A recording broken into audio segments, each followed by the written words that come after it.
Vinci Autoroutes et le groupe Lavarap, un important acteur de l'inclusion, ont créé Inva. Cette coentreprise, fondée il y a 1 an, permet à des personnes éloignées de l'emploi de se réinsérer. Monsieur, dame, bonjour. Inva a commencé avec des équipes assurant l'entretien des bâtiments ou des aires de service sur le réseau Vinci Autoroutes. On a eu la chance de rencontrer une entité qui s'appelle Lavarap, qui est quand même moteur et leader dans le monde de l'insertion.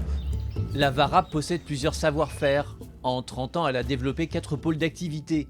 La santé, l'environnement avec la valorisation des déchets, l'éco-construction avec la création de logements ou de bureaux à partir de containers, ainsi qu'une activité de cabinet de recrutement. Et à chaque fois, la finalité est la même. Comme toute entreprise sociale, on a un métier transversal qui est notre raison d'être, qui est de permettre à chacun de jouer son rôle dans la société. Donc en gros, recruter tout individu, pas forcément que les premiers de la classe, travailler avec eux pour les faire grandir, développer les compétences, faire grandir en fait l'ensemble des collaborateurs pour qu'ils puissent s'en sortir par eux-mêmes après un contrat de travail dans Lavarap. Pour Laurent Laïc, ce destin commun entre Vinci Autoroutes et Lavarap n'est pas si étonnant. L'histoire d'Inva est une histoire d'abord de rencontres. En fait, avec certains cadres du groupe Vinci, ça faisait des années qu'on travaillait sur des clauses d'insertion. Puis un jour, on s'est dit pourquoi ne pas aller plus loin ?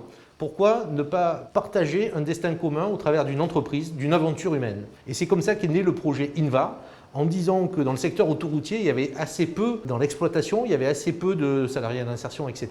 Et c'est comme ça qu'un grand groupe, Vinci, s'associe à une petite entreprise qui est une entreprise de taille nationale quand même, qui s'appelle Lavarap, et qui donne naissance à cette entreprise Inva.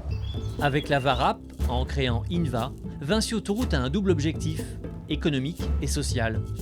Nous avons décidé de créer une co-entreprise qui avait un but social. Donc le but social, c'était d'intégrer des personnes en difficulté, éloignées de l'emploi, alors que ce soit des jeunes qui n'ont pas pu intégrer un travail, des personnes plus âgées, des personnes en situation de handicap. Et l'objectif pour Lavarap comme pour Vinci Autoroutes, c'était de permettre à un maximum de personnes d'intégrer ou de reprendre le chemin de l'emploi. L'objectif, c'est de faire quand même malgré tout du business et du bon business pour que le client soit satisfait, pour qu'il revienne et qu'on pérennise les emplois et qu'on aille encore plus loin que ce qu'on avait fait au démarrage. Depuis 1 an, Inva a fait ses preuves et plusieurs salariés ont déjà trouvé un travail pérenne ailleurs.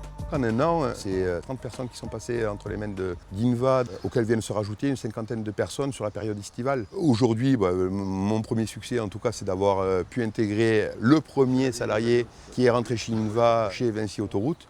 Ainsi, après un passage à Inva, Mehdi a rejoint les équipes de Vinci Autoroutes. À la fin de mon contrat d'Inva, d'agent d'accueil, en fait, on m'a proposé un contrat de professionnalisation dont je dispose en fait, d'un parcours de formation très enrichissant. Et me voilà déjà, depuis janvier 2021, ça fait 6 mois que je fais partie de l'équipe Vinci. Une fois la confiance retrouvée, certains rebondissent ailleurs. De beaux succès qui confirment que ce pari entrepreneurial un peu fou était une bonne idée.